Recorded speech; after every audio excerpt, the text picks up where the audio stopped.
Tata যাব। Good morning, আশা করি তোমরা সবাই খুব ভালো আছো। এদিকে আমিও খুব ভালো আছি, সুস্থ আছি। আর আমাদের এখানে আজকে অনেক দিন বাদে রোদ উঠলো, ফাটাফাটি রোদ একেবারে। তো ভাবলাম বিছানা তারপরে বালিশগুলো একটু রোদে দেবো, কিন্তু হবে না, একটু গঙ্গারামপুর যাবো। লাড্ডুর আজকে ভ্যাকসিন আছে, এমনি তো ভ্যাকসিনের ডেট পার হয়ে গেছে, বা 3 দিন না 4 দিন হয়ে গেছে, পার হয়ে গেল। রোববার ছিল, বৃষ্টি ছিল, সেই জন্য নিয়ে যেতে পারলাম না। তো আজকে নিয়ে যাচ্ছে, ওর যাওয়ার জন্য ভাবছে যে কোথায় যাচ্ছি, কী লাফালাফি। তো লাড্ডুকে এখন নিয়ে বেরোচ্ছি। আর রান্নাবাড়ি কমপ্লিট, সমস্ত কাজ কমপ্লিট হয়ে গেছে। রান্নাবাড়ি কমপ্লিট। এর মুখানে হয়েছে ভাত, এখানে হয়েছে তোমার ডাঁটা দিয়ে চচ্চড়ি করেছি, এটা হলো পোস্ত, আর কি ওটা বলে সর্ষে বাটা দিয়ে করেছি। এটা হলো কাঁচকলা ভাজা, আর এটা সয়াবিনের তরকারি, এটা কালকে রাতের, তার জন্য অতটুকুই।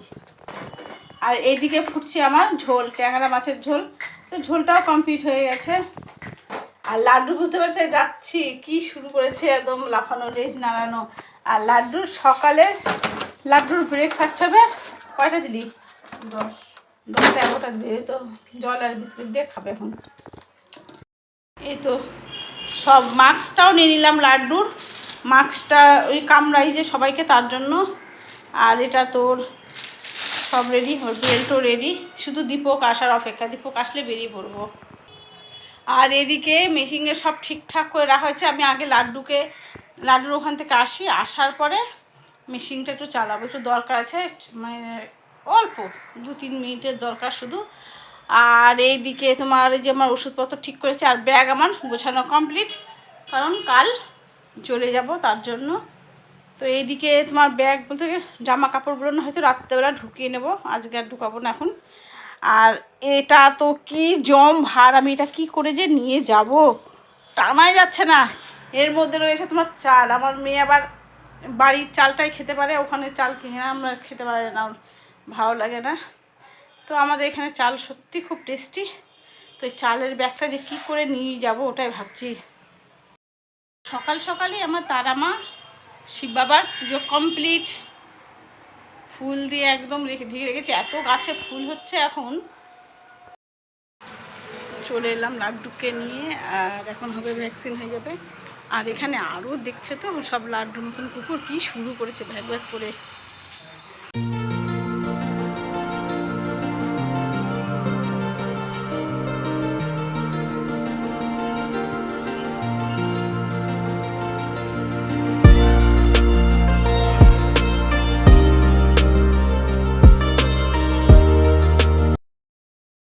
আড়াইটে, আর আড়াইটের সময় মাছ কাটতে বসেছি। এই যে লাড্ডুর ভ্যাকসিন দিয়ে এসে একটু শুয়েছিল। আর এটা আছে কাতলা মাছ, আর এটা রুই মাছ। মাছ দুটো কাটতে হবে। আর কি রোদ আজকে, জামা কাপড়ও শুকিয়ে গেছে, বালিশ দিলে পরে ভালো হতো, শুকিয়ে যেত। আর আমার প্রচুর পদ্ম ফুল হয়েছে, পদ্ম ফুলগুলো ঝরে গিয়ে পদ্ম খুচি না কি বলে ওগুলো, খোঁচা না কি বলে। আর এই যে কলি আরও হয়েছে, পাতাগুলো কি বড় বড়। উরি বাবা, রোদ কি!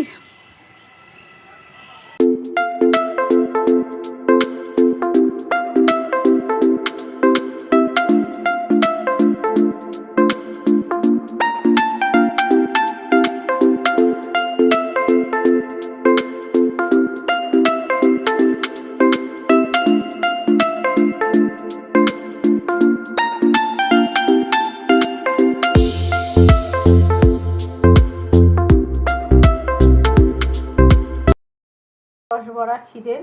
তো ক্ষীর যেদিনকে সব জমাট করে রেখেছিলাম, এই যে মানে আজকে বের করলাম ফ্রিজ থেকে অনেকক্ষণ আগেই বের করেছিলাম।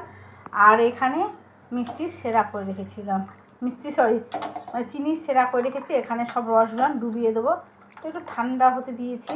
এর মধ্যে কিছুই দিইনি, যেমন দেয় এলাচ, তেজপাতা আর একটু দারচিনি, আর চিনি দিয়ে জাল দিয়ে ফুটিয়ে রেখেছি। মানে 2 কাপ জল, তো 2 কাপ চিনি দিলাম, দিয়ে সেরাটা করে দিয়েছি। আর এই যে ক্ষীরগুলো এভাবে গোল গোল করে রেখে নিয়েছি। আর এখানে ব্যাটারটা তৈরি করে রেখেছি। এই ব্যাটারটা করেছি ময়দা, একটু আটা, তারপরে সুজি চিনি দিয়ে এই ব্যাটারটা করা আছে। একটু ঘনই করতে হবে, এটা ঘনই করেছি।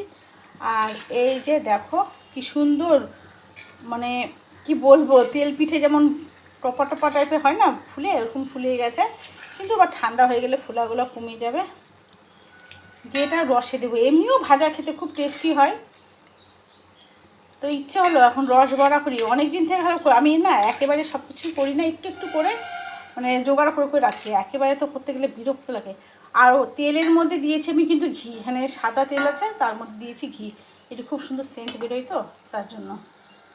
তো এই যে এখানে আমার ভাজাটা হয়ে গেছে, এটা এখন উঠিয়ে পুরো রসে দিয়ে দেবো। কি সুন্দর ফুলে গেছে না? তো এটা এখন নিয়ে পুরো যে রসের মধ্যে দিয়ে দেবো, তো হয়ে যাবে রস বড়া। তো এখানে যেভাবে মানে ডালের বড়া করে, বেসনের বড়া করে, ঠিক ওই ধরনেরই।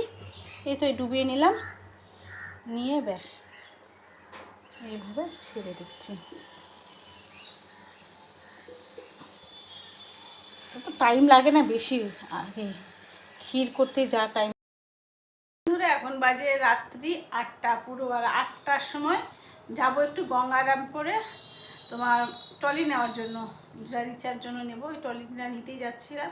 সেদিনটা গিয়েছিলাম দিনের বেলা, তো বলেছিল রাত্রেবেলা আসতে, তো কাল তো রোববার ছিল, ওই জন্য হয়নি। তো আজকে যাচ্ছি ট্রলি নিতে। আর এখন বাজে 8টা পেয়ে গেছে, এখনও পর্যন্ত দীপক আসেনি। আমি যাব, রিচাও যাবে সঙ্গে।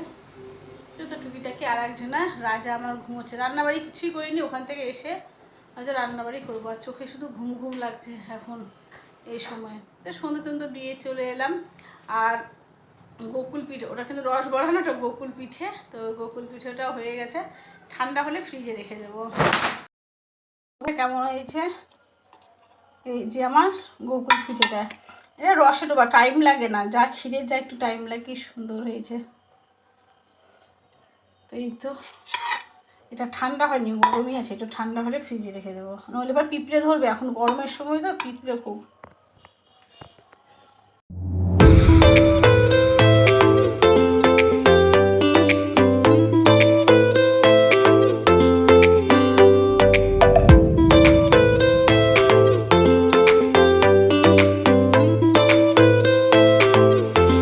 চলে এলাম আমরা এই শোরুমে। এই শোরুমে অনেকগুলো ট্রলি আছে, সব পাইকারি দামে পাওয়া যায়। তো দীপক এখান থেকে মাল নেয়, তো তার জন্যই পাইকারি দামে নিয়ে দেখছি। জিনিসগুলো ভালো, সব রকম কোয়ালিটি আছে। তো পছন্দ হলো একটা, বেশ লাইট কালারটা, ওটা দীপকেরই পছন্দ হয়েছে, তো ওটাই নিয়ে চলে এলাম। আর চলে এলাম এখানে আমাদের এখানে কসমেটিকের দোকানে। রিচার্জই আমার কিছু না, ওই টুকিটাকি কেনাকাটি। আর চুড়িগুলো দেখতে এত ভালো লাগছে না, তো চুড়িগুলোই দেখছিলাম। আর রিচার নিবে, চুল কালার করবে, আর চুল কালার করার কি শখ হয়েছে। আর চলে এলাম এইখানে, আমাদের কিন্তু খুব টেস্টি টেস্টি এখানে চপ পাওয়া যায়, এই দোকানে নাম করা দোকান। তো আসলে দীপকও চপ খাওয়ার নেশা, তো চপ ওর সাথে সাথে আমাকে চপ অত ভালো লাগে না, ঘুগনিটা বেশি ভালো লাগে। তো চপ নিয়ে বসে গেছে।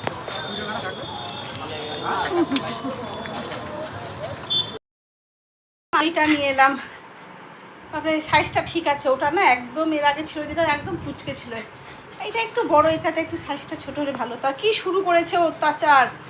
আর কালকে আমার ভাসুরের বাড়িতে বিপত্তারিণী পুজো, এখন যাব সবজি কাটতে।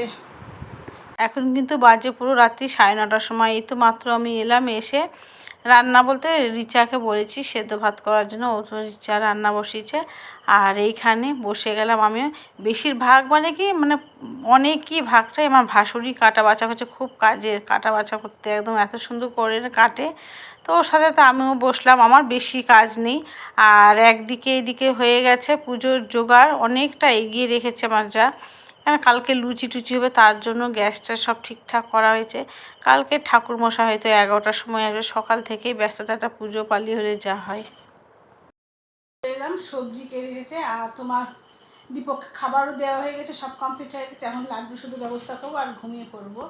সারাটা দিন আবার কালকে পুজো আছে, পুজো খাওয়া দাওয়া সব হবে। তো চলো এই ভিডিওটি এ পর্যন্ত, আবার নতুন ব্লগ নিয়ে আসবো। ততক্ষণের জন্য বাই, ভালো থেকো, সুস্থ থেকো, সাথে থেকো।